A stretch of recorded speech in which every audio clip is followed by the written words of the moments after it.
Hello everyone, welcome to G centric और IT mindset की series में आपका स्वागत है। और यहाँ पर हम देख रहे हैं कि आईआईटी कानपुर किस तरीके से 2023 में क्वेश्चन पूछा है और हम ये भी देख रहे हैं कि क्वेश्चन को किस तरीके से सॉल्व करना है, क्या गलती नहीं करना है, किस किस तरीके से सॉल्व हो सकता है और हमें किस तरीके को ज़्यादा बेहतर वे में आगे बढ़ाना है। तो सारे तरीके हम सीखेंगे और बीच बीच में रंगीला और रुस्तम अपना अपना कारनामा बताएंगे दो मेथड से। तो ये बहुत ही खूबसूरत क्वेश्चन है जो कि हम ट्रांजिएंट एनालिसिस का क्वेश्चन है। The value of parameters of the circuit shown in the figure R1 R2 R3। कहाँ है भाई साहब R1 R2 R3 गिवन है, तीनों की वैल्यू गिवन है। L दे रखा है आपको, C दे रखा है। For time t less than 0 the circuit is at steady state with switch K in closed condition. आपका जो स्विच K है ये पहले से क्लोज्ड कंडीशन पे है। If switch is open at t equal to 0, the value of voltage across the inductor, voltage across inductor आपसे पूछा है at t equal to 0 plus in volt। बहुत आसान क्वेश्चन है क्योंकि जब भी ऐसे क्वेश्चन ट्रांजिएंट में पूछे कि t equal to 0 plus पे ये बताओ वो बताओ, तो हमने ढेर सारे क्वेश्चंस कर रखे हैं और ट्रांजिएंट तो ऐसा पढ़ाया आपको कि कभी नींद में भी नहीं भूलोगे। वो 3 स्टेप्स को फॉलो करना है। ये क्वेश्चंस तो आपको 3 स्टेप तक भी नहीं जाना है, 2 ही स्टेप में ये क्वेश्चन सॉल्व हो जाएगा। तो कैसे पढ़ाया था मैंने बताया था स्टेप नंबर 1। क्या पढ़ाया था आपको? स्टेप नंबर 1 जहां पर t इक्वल टू 0 माइनस, मतलब t इक्वल टू 0 माइनस पे आपको देखना है कि यहां पर स्विच आपका क्लोज है। तो सर्किट के अंदर हम लोग इंडक्टर और कैपेसिटर में उस पे सोर्स अप्लाई हो रहा है नहीं हो रहा है, विथ सोर्स और विदाउट सोर्स देखते थे। तो ये 10 एम्पेयर का जो सोर्स है ये आपका अप्लाई होगा, तो हम ये बोलेंगे कि ये हो जाएगा विथ सोर्स। अगर विदाउट सोर्स होता तो हम क्या बोलते? इनिशियली रिलैक्स्ड, और करंट और वोल्टेज को हम जीरो कर देते थे। याद है ना? याद आ रहा है ट्रांजिएंट कैसे पढ़ा था? वहीं पे हम अगर t इक्वल टू 0 माइनस पे विथ सोर्स है तो हम क्या करेंगे कि जो हमारा इंडक्टर होता है उसको हम क्या करेंगे? शॉर्ट सर्किट करेंगे और कैपेसिटर को क्या करेंगे? ओपन सर्किट करेंगे। कैपेसिटर को क्या करेंगे? ओपन सर्किट करेंगे।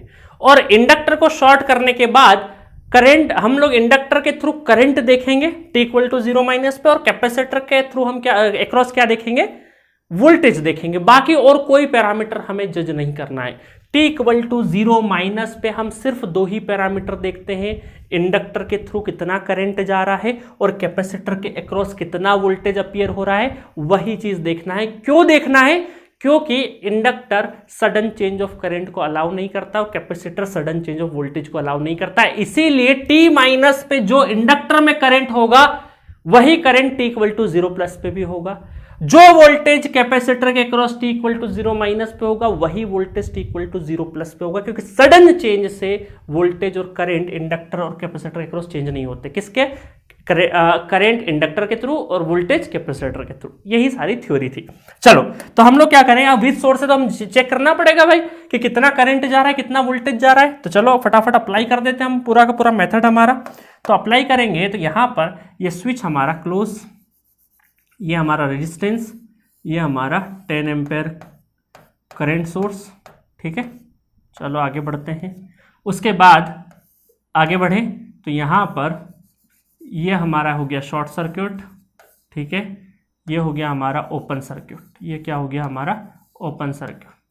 ठीक है, और ये पॉजिटिव निगेटिव प्लेट है ना, ये सीधा और ये सारे था पॉजिटिव निगेटिव होता है, पॉजिटिव निगेटिव। और ये हो गया हमारा R1 कितना है? 2 ओम, R2 कितना है? 2 ओम, और R3 कितना है? 3 ओम।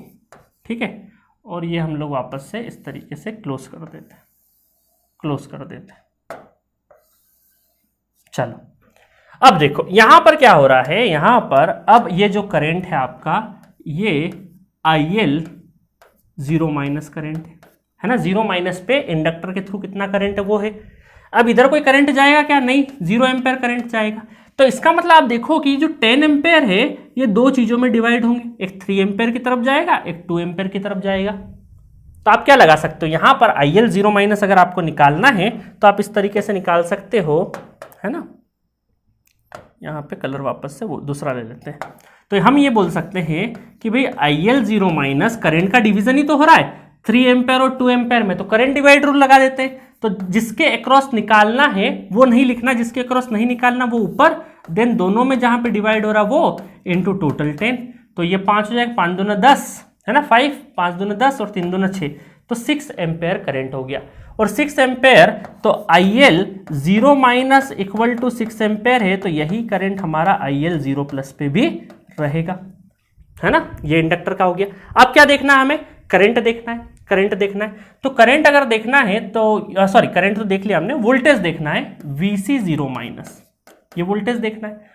तो वोल्टेज देखने के लिए देखो यहां पर प्लस माइनस, यहां वोल्टेज ड्रॉप कितना होगा, ये 6 है तो 6 दूनी 12, यहां पर कितना होगा 0 वोल्ट।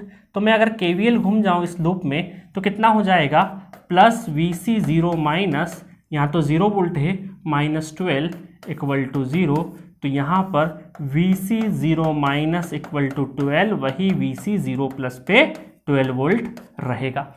ठीक है, दोनों चीजें देख ली, इंडक्टर के थ्रू करंट देख लिया, कैपेसिटर के क्रॉस वोल्टेज देख लिया, दोनों काम हो गए हमारे। चलो आगे बढ़े अब, चलो ठीक है, यहाँ तक बात समझ में आ रही है। अब देखो थोड़ा सा हम जूम कर लेते हैं, ठीक है 100 पे, ठीक है। चलो अब हम देखें second step, step number 2। Step number 2 है हमारा step 2, T equal to 0 plus. अब T इक्वल टू 0 प्लस पे क्या है, स्विच खुल गया, ये स्विच खुल गया अगर हमारा, तो देखिएगा स्विच ओपन हो गया, तो ये ब्रांच बनाने की जरूरत नहीं है, ये ब्रांच बनाने की जरूरत नहीं, सिर्फ यहाँ पर सिंपली आपका ये बनेगा 10 एम्पेयर का करंट सोर्स, ठीक है, और यहाँ पे रेजिस्टेंस, इंडक्टर। अब इंडक्टर क्या हो जाता है, T इक्वल टू 0 पे ओपन होता है, और अगर पहले से करंट है तो एक करंट सोर्स पैरेलल में लगता है 6 एम्पेयर का, ठीक है, ये ऐसे लगता है। और कैपेसिटर के अक्रॉस क्या रहेगा, एक वोल्टेज सोर्स 12 वोल्ट का बैटरी, और ये शॉर्ट, ठीक है, कैपेसिटर शॉर्ट हो जाएगा और उसके सीरीज में पहले से कोई वोल्टेज है तो वो लग जाएगा, और जो इंडक्टर है उसके पैरेलल में ओपन हो जाएगा, और उसके पैरेलल में क्या लगेगा, आपका करंट सोर्स लग जाएगा। और असल में आपसे यही आपका VL 0 प्लस पूछा है, VL 0 प्लस पूछा है। मतलब आपको अगर वोल्टेज पूछा है तो KVL KCL तो आपको लगाना पड़ेगा। ये कितना है, 2 ओम 2 ओम और 2 ओम, है ना, R1 और R2 कितना है, 2 ओम। अब देखिए यहां से बड़े अच्छे से हम लोग देखेंगे कि ये देखिए यहां से 10 एम्पेयर जा रहा है, 6 एम्पेयर, देखिए ये 6 एम्पेयर पहले से 6 एम्पेयर है, ये 6 एम्पेयर इस तरीके से जा रहा होगा, तो 6 एम्पेयर उधर चले गया, तो यहां कितना हुआ 4 एम्पेयर, KCL लगा लो, 10 उधर गया, 6 पहले से जा रहा है, तो बचा हुआ 4 एम्पेयर इधर से जा रहा होगा। और अब यहां पर अगर वोल्टेज ड्रॉप देखेंगे तो 4 एम्पेयर करंट आ रहा है, 4 दूनी 8 वोल्ट यहाँ पे हो गया। और तो KVL घूम जाते हैं, KVL कहीं पे भी घूम जाइए आप, KVL अगर घूम जाएंगे इस वाले लूप में, है ना, चाहे अंदर भी घूम जाओ चाहे इधर भी घूम जाओ, अरे इस वाले में क्यों घूमेंगे हम, ऊपर वाले में भी घूम सकते हैं ना, यहाँ पे घूम लेंगे हम लोग, क्योंकि यहाँ तो क्या है करंट सोर्स है, इसके अक्रॉस फिर वोल्टेज निकालना पड़ेगा, 6 दूनी 12, तो हम यहाँ पे घूम जाएंगे, इसके अक्रॉस हम लोग KVL घूम जाएंगे। तो 12 प्लस 8 माइनस 12 माइनस 0, तो 12 से 12 क्या वो उधर चले जाएगा, तो VL 0 प्लस कितना हुआ, 8 वोल्ट के बराबर, ठीक है। तो VL 0 प्लस कितना आ गया, 8 वोल्ट आ गया। तो बहुत ही बेहतरीन क्वेश्चन था, बिल्कुल स्टेप बाय स्टेप चलना था आपको, आपने जो सीखा है वही अप्लाई करना था, इससे ज़्यादा कुछ नहीं करना था। मैंने बेहतरीन तरीके से फुल कोर्स में सारे ट्रांजिएंट के मैक्सिमम क्वेश्चन आपको step number 1, step number 2, step number 3 से मैंने करते सिखाया है, और कौन से क्वेश्चन में किस तरीके से सोचना है, कैसे अप्लाई करना है, everything we have covered in our full course. तो आपको नेटवर्क थ्योरी का जो फुल कोर्स उसमें जो क्वेश्चन कराए उसके अलावा कुछ भी नहीं करना। आप step number 1 as it is कितनी ही बार हम लोगों ने इस तरह के क्वेश्चन में अप्लाई करी थी। उसके बाद देखो यहाँ पर current division rule, voltage division rule, KVL KCL, transient का एक लाइन लिखने के बाद, सर्किट बनाने के बाद जो हम सॉल्व करते हैं वो हमारा सर्किट थ्योरी ही है। बेसिक्स में जो हमने KVL KCL, Ohm's law, nodal, mesh जो सीखा है वो सब अप्लाई करना है। तो इसीलिए मैं बोलता हूँ अप टू 8 यूनिट बहुत ज़्यादा आपको मेहनत करके जितने अप टू 8 यूनिट तक जितने क्वेश्चन है उसको रगड़ देना है, क्योंकि वही कॉन्सेप्ट बार बार आगे के टॉपिक्स में यूज होंगे, ठीक है। तो पूरा का पूरा फुल कोर्स पढ़ना है आपको तो जी सेंटर पे आ जाइए। आपको पूरा नेटवर्क थ्योरी सिखा दूंगा मैं। 188 लेक्चर में 450 क्वेश्चन आपको 2 से 3 बार करना है, 4 बार करना है, इससे बाहर कुछ करने की जरूरत नहीं है।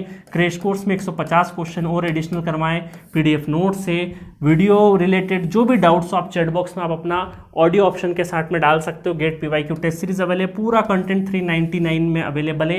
ये सपोर्ट कैटेगरी वाला सब्जेक्ट है, जस्ट हमारे लिए आपके लिए फाइनेंशियल बर्डन नहीं पड़े इनिशियल प्रिपरेशन में, और ये शुरुआती सब्जेक्ट है, इस वजह से बेहतरीन तरीके से आप फाइनेंस के अभाव में अपना सब्जेक्ट वीक नहीं रखे, इस वजह से इसका बहुत ही नॉमिनल प्राइस रखा है। तो जाइए जी सेंटर ऐप डाउनलोड करिए और अपने नेटवर्क थ्योरी को स्टार्ट करिए और अपनी गेट प्रिपरेशन को स्टार्ट करिए। ठीक है, तो मिलेंगे नेक्स्ट लेक्चर में नेक्स्ट वीडियो के साथ और नेक्स्ट बहुत बेहतरीन क्वेश्चन के साथ। Okay, thank you so much.